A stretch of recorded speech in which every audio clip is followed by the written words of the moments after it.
What is happening, chat? Welcome back to the only place on the internet where we watch rich people trip over their own egos, slip on a banana peel made of entitlement, and land straight into a YouTube comment section argument.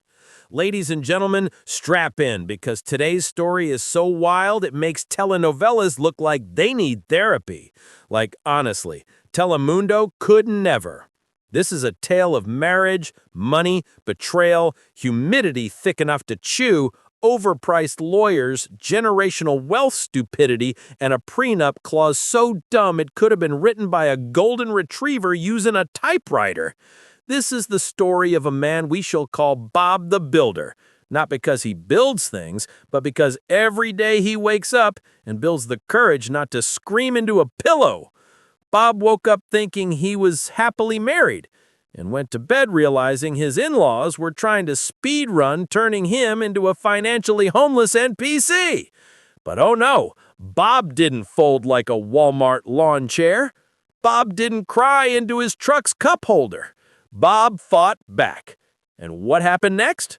Let's just say the universe unlocked a WWE steel cage revenge combo so brutal it should have come with a parental advisory warning. Bob is what scientists refer to as a regular dude. He's 42, works in construction, makes a decent living, and drives a truck that actually sees dirt, not one of those "I bought this truck to park diagonally at Starbucks" types. He's the backbone of America. His wife? Let's call her Karen Vulture. She comes from old Florida money, the kind of families where everyone speaks in passive-aggressive business terminology. Before the wedding, her father, Mr. Bottom Taker, hits him with, "It's nothing personal, Bob, just business." Translation, sign this paper or you're not joining our exclusive delusional palm tree aristocrats club. Bob signs the prenup because love makes you stupid. Like, eat a hot skillet because it looked shiny stupid. Prenup says, what's hers is hers. What's his is his. What's earned during marriage is shared. Seems fair, right? Wrong. This prenup is about to become the Uno reverse card of the century. 8 years go by. Marriage is peaceful. Life is chill. Then boom, Karen wins $12 million in the lottery. Bob is celebrating like he just got drafted to the NBA. Karen is screaming like someone dumped BTS into her living room. Her family shows up faster than a crypto bro when Bitcoin spikes 4%. Suddenly, they stop talking when Bob enters the room. They whisper like Disney villains. Karen starts needing privacy every 37 seconds. Then her mom drops the nuclear sentence, "We need to protect our windfall." By our, they meant, "Bob, sweetie, we hope you enjoy poverty." 3 weeks later, Karen pulls the ultimate speed run. She sits Bob down, parents flanking her like two knockoff Sith Lords. "Karen, I want a separation. I want a divorce, and you need to move out today." Her dad, "Lottery winnings are personal property." And Bob, God bless his confused brain cell, says, marital property? The entire family glitches like a PS2 game in a tornado. Their brains blue screen so hard you could see the Windows error message in their eyes. They boot this man out of his own house faster than an NPC who went off script. Bob moves into a motel, heartbroken, like for 3 whole minutes. Then he activates lawyer mode, TM. He hires one of the best divorce lawyers in Florida, a guy who wakes up every day and chooses petty legal violence. Lawyer reads the prenup and goes, "Oh my God, they cooked themselves." Turns out, the prenup says all prizes and winnings during the marriage are marital property. These geniuses were so scared Bob would touch their money, they accidentally gave him rights to future money. Congratulations, Bottom Taker, you played yourself.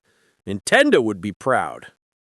While Bob builds his case, Karen goes on the world's fastest spending spree. $87K BMW, $750K condo deposit, designer items, fancy restaurants, Instagram captions like, "Blessed, I." Sis was documenting her own downfall like a Netflix special. Meanwhile, her lawyer, Steve, sends Bob letters calling him a gold digger. Buddy, she kicked him out, and she used joint funds to buy tickets.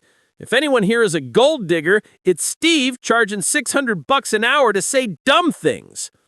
The real fun begins when Karen's lawyer accidentally submits a document admitting the ticket was bought with marital funds. This is the legal equivalent of, "My client is guilty, Your Honor," but like respectfully. Bob's lawyer dances the legal version of the Fortnite default dance. These people start losing their minds. Settlements, harassing Bob, sending Karen crying to his motel, hiring investigators, making up abuse stories. Only problem? No evidence. Nada. Zilch. A whole lot of air. Meanwhile, Bob has receipts dating back years. Karen basically handcrafted her own defeat like a Pinterest DIY project. April 18th, 2025. Courtroom packed. News outside. Drama thicker than Florida humidity. Steve gives his speech. Bob is a vindictive gold digger. Judge is like, sure, Jan. Bob's lawyer stands up like he's about to drop a diss track. Prenup, law, her own filings, bank records, the works. Karen takes the stand and collapses faster than a Jenga tower in a windstorm. Every lie face plants. Every excuse detonates. She built herself a kingdom of stupidity and then tripped on it.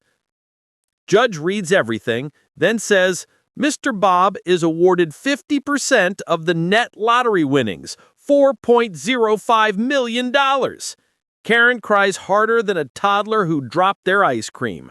Her parents looked like someone slapped them with a tax audit. Bob walks out like a king returning from war.